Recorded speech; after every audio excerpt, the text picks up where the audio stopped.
आदिदेव नमस्तुभ्यं प्रसीद मम भास्कर।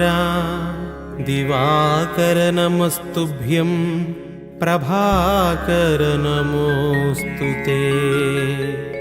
सप्ताश्वरथमारूढं प्रचण्डं कश्यपात्मजं श्वेतपद्मधरं देवं तं सूर्यं प्रणमाम्यहम्। लोहितं रथमारूढं सर्वलोकपितामहं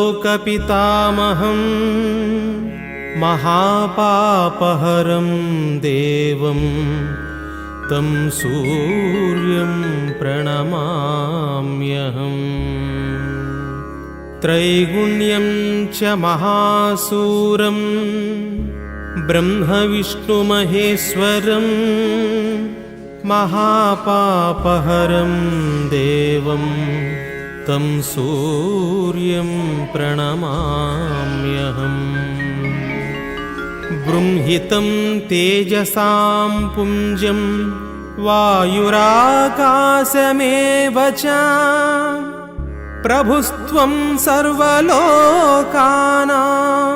तं सूर्यं प्रणमाम्यहम्। बन्धूकपुष्पसङ्काशं हारकुण्डलभूषितम् एकचक्रधरं देवं तं सूर्यं प्रणमाम्यहम्।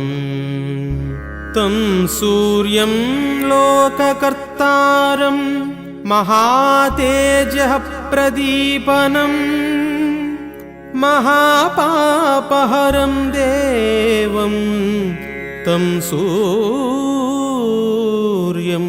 प्रणमाम्यहम्। श्रीविष्णुं जगतां नाथं ज्ञानविज्ञान